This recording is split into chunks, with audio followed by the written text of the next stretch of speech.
तो साइंटिस्ट आगे देखिए, अब एक्सरसाइज 10.1 का 12th क्वेश्चन स्टार्ट करेंगे।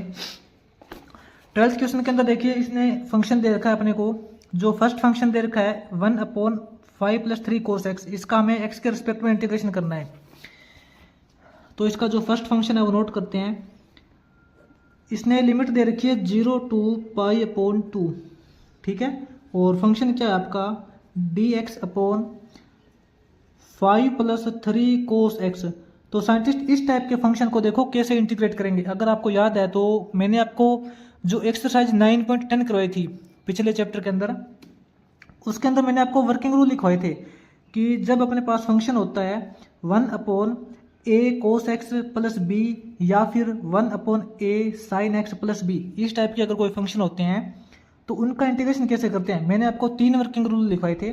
आपका जो पहला वर्किंग रूल होता है वो तो होता है कि हाफ एंगल, ठीक है। इसके जो डिनोमिनेटर के अंदर हाफ एंगल फॉर्मूला यूज करते हैं। और जो आपका सेकंड वर्किंग रूल होता है वो होता है कि नंबरेटर और डिनोमिनेटर दोनों को cos स्क्वायर x से डिवाइड करते हैं। और जो थर्ड वर्किंग रूल होता है वो होता है कि आपका जो लास्ट में टेंजेंट x/2 आता है उसको t पुट करना होता है। ये तीनों वर्किंग रूल मैंने आपको एक्सरसाइज 9.9 के अंदर लिखवाए थे शायद, ठीक है, अगर आपको याद है तो देखो इसको कैसे इंटीग्रेट करेंगे। इसको क्या लिखेंगे, जो आपका फंक्शन दे रखा है 0 से 1 तो आपको इंटीग्रेशन करना है। ऊपर dx है, नीचे देखो ये जो 5 है ना, 5 इंटू इसके इंटू में लिख सकते हैं sin square x/2 plus cos square x/2, ऐसा लिख सकते हैं ना, क्योंकि आपको पता है sin square theta plus cos square theta 1 होता है। 1 × 5 करो तो 5 का 5 ही आएगा, कोई फर्क नहीं पड़ेगा। प्लस के अंदर 3 इंटू, प्लस में 3 इंटू ये जो cos x है इसके अंदर भी हाफ एंगल फॉर्मूला यूज करेंगे। इसमें हाफ एंगल फॉर्मूला यूज करोगे तो क्या हो जाएगा, cos x को लिखा जा सकता है cos स्क्वायर x/2 माइनस में sin स्क्वायर x/2, इसको ऐसा लिखा जा सकता है, ठीक है। अब आपका जो कंप्लीट फंक्शन बनेगा वो देखिए 0 से 1, ये तो लिमिट है, ठीक है। dx/, यहाँ देखो यहाँ अपने पास 5 sin स्क्वायर x/2 है, यहाँ अपने पास 3 sin स्क्वायर x/2 है, यानी कि ये माइनस का है। देखो 5 sin square x/2 minus 3 sin square x/2 करोगे तो आपके पास क्या बचेगा, अपने पास बचेगा 2 sin स्क्वायर x/2 बचेगा, ठीक है। अब यहाँ देखो 5 cos स्क्वायर है प्लस में यहाँ 3 cos स्क्वायर है, तो 5 और 3 8 हो जाएगा। यहाँ तो अपने पास 8 cos स्क्वायर x/2 हो जाएगा, ठीक है। ये तो अपना फर्स्ट स्टेप हो गया complete, half angle formula use कर लिया। अब सेकंड स्टेप होता है कि नंबरेटर और डिनोमिनेटर को cos स्क्वायर x/2 से डिवाइड करना। यहाँ पे क्या लिखेंगे, divide numerator and denominator by cos square x/2। इससे डिवाइड करोगे तो देखो 0 से 1 ये तो लिमिट है, ऊपर आपका 1 है, 1 को देखो cos स्क्वायर से डिवाइड करोगे, यानी कि 1 के डिवाइड में cos लिखोगे तो क्या हो जाएगा, सीकेंट हो जाएगा। सीकेंट स्क्वायर x हो जाएगा ना, वो तो सीकेंट स्क्वायर x/2 हो जाएगा dx।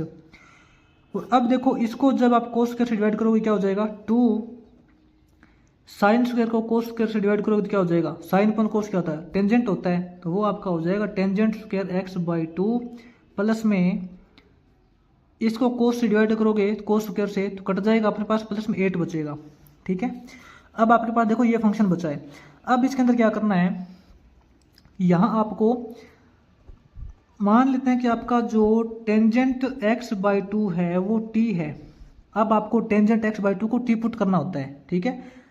तो इसका डेरिवेटिव करोगे तो क्या हो जाएगा, टेंजेंट x/2 का डेरिवेटिव देखो, टेंजेंट का डेरिवेटिव हो जाएगा सीकेंट स्क्वायर x/2, और x का जो कोफिशिएंट 1/2 है ये इसके साथ में लग जाएगा मल्टीप्लाई में, इक्वल टू t का डेरिवेटिव हो जाएगा dt/dx। यहाँ अपने पास क्या है, secant square x/2 into dx है, तो secant square x/2 into dx, देखो इनकी ना क्रॉस मल्टीप्लाई करेंगे, इनकी क्रॉस मल्टीप्लाई करेंगे तो आप यहाँ से ध्यान से देखना, यहाँ पे अपने पास हो जाएगा secant square x/2 into dx जो है ना वो हो जाएगा 2 इंटू dt। क्या हो जाएगा, 2 इंटू dt। आपका जो कंप्लीट फंक्शन है ना वो आपका कंप्लीट फंक्शन बन जाएगा t वाला, ठीक है। और जो आपकी लिमिट है वो भी चेंज हो जाएगी, लिमिट को भी तो आपको चेंज करना पड़ेगा ना। और इसकी लिमिट क्या चेंज हो जाएगी, लिमिट, सॉरी साइंटिस्ट थोड़ी सी मिस्टेक हो गई यहाँ पे, जो लिमिट देखो 0 से π/2 दे रखी है, थोड़ी सी मिस्टेक हो गई हमसे, 0 से π/2 लिमिट दे रखी है यहाँ पे इसकी। तो देखो इसकी लिमिट कैसे चेंज करेंगे, अगर आपने टेंजेंट x/2 को t माना है तो x की जगह लिमिट पुट करते हैं एक बार। टेंजेंट x की जगह 0 पुट करोगे तो 0.2 का मतलब 0 होता है, टेंजेंट 0 की वैल्यू 0 हो जाएगी। और x की जगह π/2 पुट करेंगे, π/2 का मतलब होता है 90 डिग्री, x की जगह 90 डिग्री पुट करेंगे, 90.2 करोगे तो 45 आएगा, यानी कि टेंजेंट π/4, टेंजेंट 45 की वैल्यू होती है 1। तो आपकी जो नई लिमिट बनेगी ना, t वाली लिमिट बनेगी, वो बनेगी 0 से 1। तो आपका फंक्शन कैसे चेंज हो जाएगा, इंटीग्रेशन ऑफ, देखो लिमिट आपकी बन जाएगी 0 से 1, आपका जो कंप्लीट फंक्शन है वो भी t वाला बनेगा और आपकी जो लिमिट है वो भी t वाली बनेगी, ठीक है। तो आपका कंप्लीट फंक्शन का जो इंटीग्रेशन होगा वो t के रिस्पेक्ट में ही होगा। तो अब आपको इससे ऊपर दोबारा देखने की जरूरत नहीं पड़ेगी, ठीक है।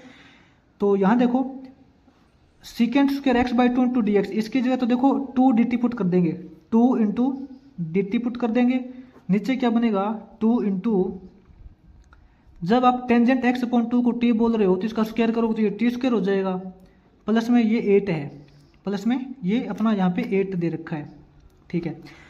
अब इसके अंदर कौन सा फॉर्मूला लगेगा, देखो 0 से 1 तो इंटीग्रेशन है, ऊपर आपके पास 2 dt है, नीचे से देखो 2 कॉमन निकाल लेते हैं, नीचे से 2 कॉमन निकालेंगे तो यहाँ पे अपने पास बचेगा t² प्लस में 8 में से 2 कॉमन निकालोगे 4 बचेगा, और 4 को हम लिखेंगे 2 का स्क्वायर, ध्यान से देखना, क्योंकि 2 का स्क्वायर करो 4 आएगा, 4 तो 8 ही तो हो जाएगा ना, और इस 2 से ये 2 कैंसिल हो जाएगा, अपने पास यहाँ पे डायरेक्ट फॉर्मूला यूज हो जाएगा इंटीग्रेशन के लिए। यहाँ पे इंटीग्रेशन के लिए कौन सा फॉर्मूला यूज होगा, याद कीजिए 1/x² प्लस a², याद कीजिए साइंटिस्ट 1/x² प्लस a², इसका डायरेक्ट इंटीग्रेशन होता है टेंजेंट इनवर्स x/a, यानी कि टेंजेंट इनवर्स t/a, a की वैल्यू 2 है, tangent inverse x/a into 1/a, 1/2, ये इसका कंप्लीट इंटीग्रेशन हो चुका है। बस आपको इसके अंदर लिमिट पुट करनी है 0 से 1। तो upper limit minus lower limit put करेंगे तो t की जगह पहले 1 पुट करेंगे, ठीक है। तो ये क्या हो जाएगा, टेंजेंट इनवर्स t की जगह 1 पुट करोगे 1/2 हो जाएगा, इंटू ये 1/2 है अपर लिमिट, माइनस अब लोअर लिमिट पुट करेंगे। देखो टेंजेंट इनवर्स t की जगह 0 पुट करोगे तो tangent inverse 0, tangent inverse 0 into 1/2 बचेगा, ये तो आपका हो जाएगा 1/2 टेंजेंट इनवर्स 1/2। टेंजेंट इनवर्स 0 का मतलब है कि कौन से एंगल के पर टेंजेंट की वैल्यू 0 होती है, तो टेंजेंट 0 की वैल्यू 0 होती है ना, तो ये तो 0 हो जाएगा, इसकी तरफ तो देखने की जरूरत नहीं है, तो 0 ही हो जाएगा कंप्लीट। तो आपके इस फंक्शन का इंटीग्रेशन जो हो जाएगा वो हो जाएगा half of the tangent inverse 1/2, ठीक है। आपके पास यहाँ पे टेंजेंट इनवर्स 1/2 की डायरेक्ट वैल्यू नहीं होती, तो इसको इतना ही आपको स्टॉप करना पड़ेगा। तो ये आपके 12th क्वेश्चन का फर्स्ट पार्ट हो जाएगा। इसी तरीके से आगे देखिए, इसका जो सेकंड पार्ट है वो नोट करते हैं। तो इसके सेकंड पार्ट में देखिए साइंटिस्ट आपको फंक्शन दे रखा है dx/4 + 5 sin x, ठीक है, इसका इंटीग्रेशन करना है। तो साइंटिस्ट इसके अंदर भी देखो हाफ एंगल फॉर्मूला यूज करना पड़ेगा आपको। 0 से π/2 तो आपकी लिमिट है, और आपका जो सबसे पहले फर्स्ट स्टेप होता है ना वो होता है कि डिनोमिनेटर के अंदर हाफ एंगल फॉर्मूला यूज करना। 4 के इंटू में लिखेंगे हम sin² x/2 plus cos² x/2, क्योंकि sin² theta plus cos² theta 1 होता है, ठीक है। प्लस के अंदर 5 इंटू ये जो sin x है ना, इसके अंदर हाफ एंगल यूज करेंगे तो अपने पास हो जाएगा 2 sin x/2 into cos x/2। ये तो आपका फर्स्ट स्टेप क्लियर हो गया। आपको पता है फर्स्ट स्टेप होता है कि इसके अंदर डिनोमिनेटर में हाफ एंगल फॉर्मूला यूज करना। हाफ एंगल फॉर्मूला यूज करने के बाद आपका जो सेकंड स्टेप होता है कि इसके नोमिनेटर और डिनोमिनेटर दोनों को cos² से डिवाइड करना। अब क्या लिखेंगे, divide nominator and denominator by cos² x/2, ठीक है। नोमिनेटर और डिनोमिनेटर को cos² से डिवाइड करोगे तो अपने पास क्या हो जाएगा, नोमिनेटर में आपके पास 1 है ना, तो 1 को cos² से डिवाइड करोगे तो ऊपर तो आपके पास हो जाएगा sec² x/2 dx, और नीचे देखो 4 साइन स्क्वायर को कोस स्क्वायर से डिवाइड करोगे तो अपने पास हो जाएगा टेंजेंट स्क्वायर x/2 प्लस में कोस स्क्वायर को कोस स्क्वायर से डिवाइड करोगे तो 1 हो जाएगा, प्लस में यहाँ 5 इंटू यहाँ देखो इसको कोस स्क्वायर से डिवाइड करोगे ना तो नीचे इसके कोस की 2 पावर आएगी, तो कोस से कोस की 1 पावर कट जाएगी, अपने पास बचेगा साइन अपॉन कोस यानी कि टेंजेंट x/2 अपने पास ये रिजल्ट बचेगा। अब इसके अंदर हम ऐसा करते हैं, लेट मान लेते हैं कि आपका जो टेंजेंट x/2 है वो t है, ठीक है, जो कि हमने इससे पहले फर्स्ट पार्ट के अंदर किया था। टेंजेंट x/2 को t मानेंगे तो दोनों साइड डेरिवेटिव करोगे, टेंजेंट का डेरिवेटिव होता है सीकेंट स्क्वायर x/2 और x/2 का कोफिशिएंट 1/2 है, इसके साथ में लगेगा 1/2 इक्वल टू t का डेरिवेटिव करोगे तो dt/dx हो जाएगा। इनकी क्रॉस मल्टीप्लाई करेंगे ना तो secant square x/2 into dx जो है वो आपका हो जाएगा 2 इंटू dt। इसके अकॉर्डिंग फंक्शन तो आपका चेंज हो जाएगा, लेकिन फंक्शन की लिमिट भी चेंज कर लेते हैं। आपकी लिमिट दे रखी है 0 to π/2 और आपने टेंजेंट x/2 को t मानना है, तो टेंजेंट x की जगह 0 पुट करोगे तो 0/2, टेंजेंट 0 की वैल्यू 0 होती है, और x की जगह π/2 पुट करेंगे, टेंजेंट π/2 पुट करोगे, नीचे 2 दे रखा है तो π/4, टेंजेंट 45 की वैल्यू 1 होती है, तो आपकी जो t के रिस्पेक्ट में नई लिमिट बनेगी वो बनेगी 0 से 1 तक।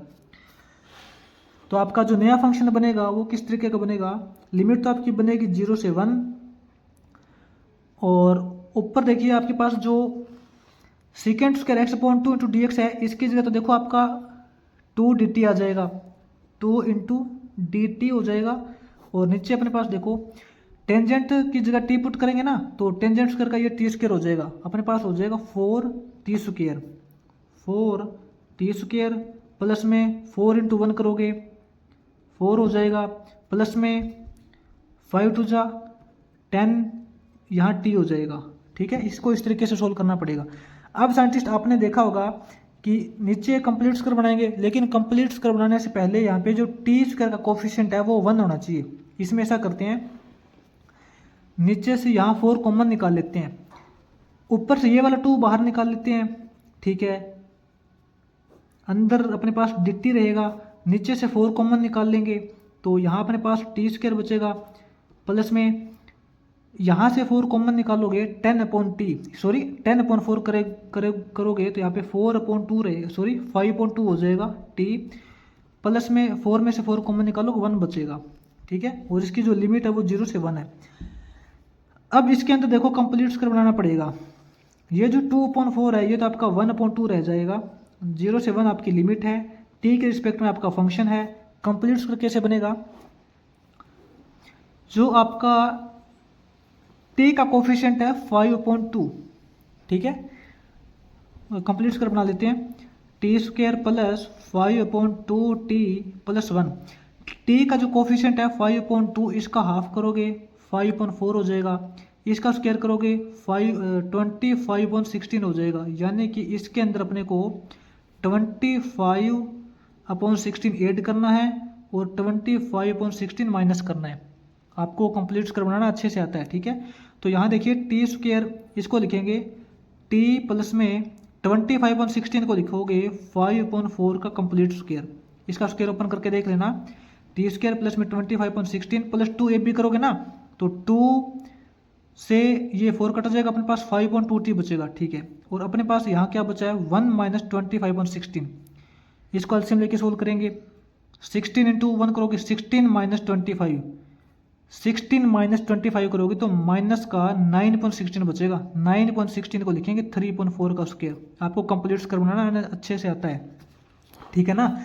तो ये जो है इसका कंप्लीट स्क्वायर बनाने के बाद अपने पास ये रिजल्ट आएगा, तो इसको लिखेंगे, ये क्या लिखेंगे t प्लस 5/4 का स्क्वायर माइनस में 3/4 का स्क्वायर, ठीक है। अब साइंटिस्ट देखिए आपके पास इसका डायरेक्ट इंटीग्रेशन होता है, याद कीजिए फॉर्मूला क्या होता है 1/x² माइनस a²। अगर आपको सारे फॉर्मूले क्लियर है ना तो आपको दिक्कत नहीं आएगी। नेक्स्ट पेज पे करते हैं, 1/x² माइनस a², ये 1/2 तो आपका पहले से है, 1/2 तो आपका पहले से है। और उसका देखो 1/x² माइनस a² से जब फॉर्मूला लगाएंगे ना तो इसका डायरेक्ट इंटीग्रेशन होता है आपके पास, याद कीजिए 1/2a, a की वैल्यू है 3.4, 1/2 इंटू a यहाँ पे 3.4 है ना, तो इसको लिख देंगे 4.3, ठीक है। 1/2a log of x minus a, x की वैल्यू क्या है, x की वैल्यू यहाँ पे मान लो कि t प्लस 5.4 है, log of x minus a यानी कि 3.4 divide by x plus a यानी कि t plus 5.4 x plus a, ठीक है। तो ये आपका कंप्लीट इंटीग्रेशन बनेगा। तो एक बार थोड़ा सा इसको सोल्व कर लेते हैं। देखो 2 टू जा 4 होता है, 2 टू जा 4, 4 से 4 कट जाएगा, तो अपने पास क्या बचेगा 1/3 log ऑफ, यहाँ देखो 4 एलसीएम लेके सोल्व करोगे ना तो 4 एलसीएम आएगा, तो यहाँ पे 4t हो जाएगा, 4 इंटू टी प्लस में 5 माइनस 3, तो 5 माइनस 3 करोगे तो 2 बचेगा। और इसके नीचे जो 4 एलसीएम आएगा वो नीचे वाले 4 से कट जाएगा, ठीक है। आपको सिंपल तरीके से करा रहा हूँ। यहाँ भी 4 एलसीएम लोगे तो अपने पास यहाँ 4t प्लस में 5 और 3 8 हो जाएगा, इसका इंटीग्रेशन ये हो जाएगा। अब अगर आप चाहो तो इसमें से ना 2 कॉमन में निकाल के कर सकते हो, 1/3 log ऑफ, यहाँ से 2 कॉमन निकालोगे तो अपने पास यहाँ पे 2t प्लस 1 हो जाएगा, यहाँ अपने पास 2t प्लस 4 हो जाएगा। ये इसका कंप्लीट इंटीग्रेशन हो जाएगा। इसके अंदर आपको लिमिट पुट करनी है 0 से 1, वो अलग रह गया, ठीक है। 0 से 1 इसकी लिमिट पुट करनी है, तो अब यहाँ पे लिमिट पुट करेंगे। 1/3 log ऑफ, सबसे पहले देखो t की जगह 1 पुट करोगे, 2 इंटू 1 करोगे 2 हो जाएगा, 2 प्लस 1 करोगे 3 हो जाएगा। यहाँ पे 2t की जगह 1 पुट करोगे, 2 इंटू 1 2, 2 प्लस 4 करोगे 2 प्लस 4 6 होता है, ये हो जाएगा। अपर लिमिट माइनस में अब लोअर लिमिट करेंगे, 1/3 log ऑफ, t की जगह 0 पुट करोगे तो 0, ये 0 हो जाएगा, अपने पास सिंपल 1/4 बचेगा। अब देखो दोनों में से 1/3 कॉमन निकल रहा है, log of a minus log of b, तो इसका इकट्ठा log रखेंगे तो क्या हो जाएगा log ऑफ a/b, यानी कि 3.6 को डिवाइड करेंगे 1/4 से, a/b करेंगे ना तो इसको डिवाइड करेंगे 1/4 से, तो मल्टीप्लाई कर देंगे 4.1 से, तो अपने पास हो जाएगा 4 3 जा 12/6, 12/6। तो इसका मतलब होता है कि 1/3 log ऑफ 12.6 का मतलब 2, तो इसका कंप्लीट इंटीग्रेशन हो जाएगा 1/3 log ऑफ 2, ठीक है। ये आपका 12th क्वेश्चन कंप्लीट हो जाएगा।